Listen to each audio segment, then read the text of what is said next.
Well, we're here with Peter Bellwood, and we're going to ask him a few questions about Austronesian history. How did you get your start in the study of prehistory, and mainly what interested you?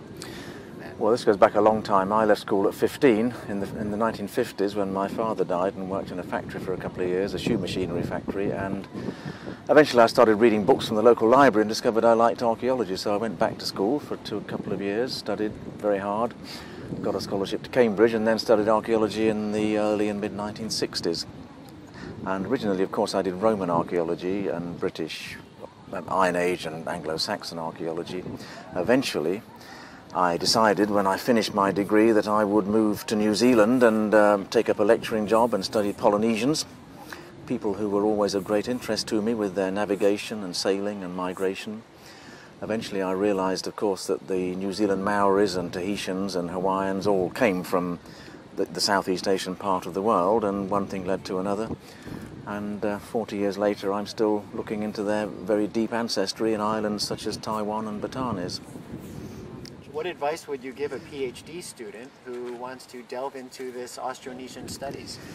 Well, first of all, of course, you have to have some background in archaeology, although there are many people who study Austronesian prehistory. There are linguists, comparative linguists, do a great deal of research on the history of Austronesian languages, and of course those languages, by virtue of the fact that they have speakers and communities that speak them, those languages do record history.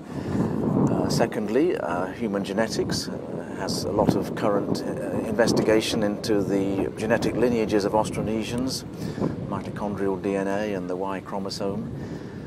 And then, of course, there's archaeology, which studies the material culture that's left essentially in or on the ground, burials, habitation sites, caves, old villages, whatever might be found, many different kinds of sites.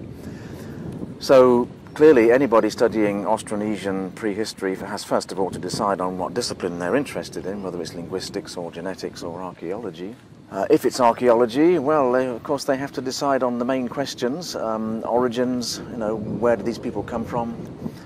I mean, all PhDs have to have topics and themes, so the big issues: where do they come from, how did they migrate, when, in what directions.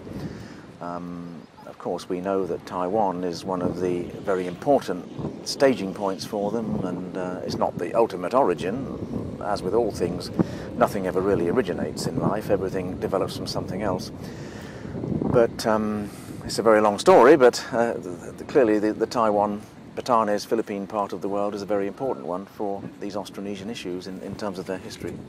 Peter, when did you begin your research in the Batanes, and how does it relate to the movement for the staging ground of the movement of Taiwan?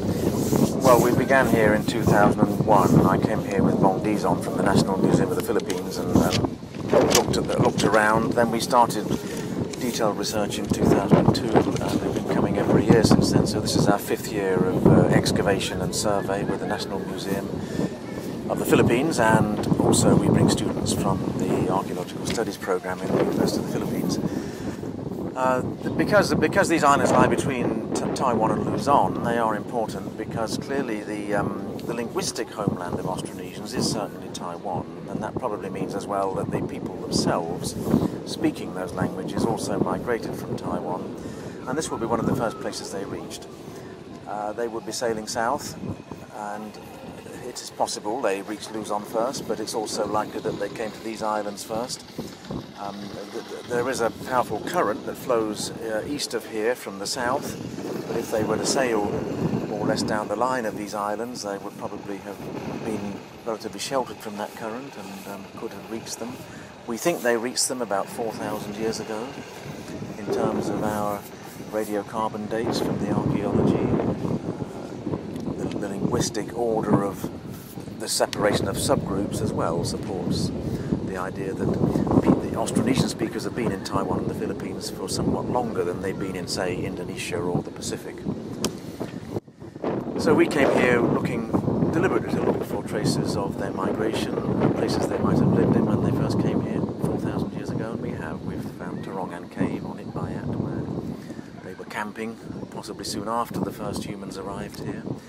It does appear that there were no humans here before Austronesian-speaking populations arrived. And in that regard, the Batanes are different from Taiwan and Luzon, because in those islands, of course, there were native hunter-gatherer populations before the Austronesian-speaking farming and pottery making and pig and dog keeping populations arrived.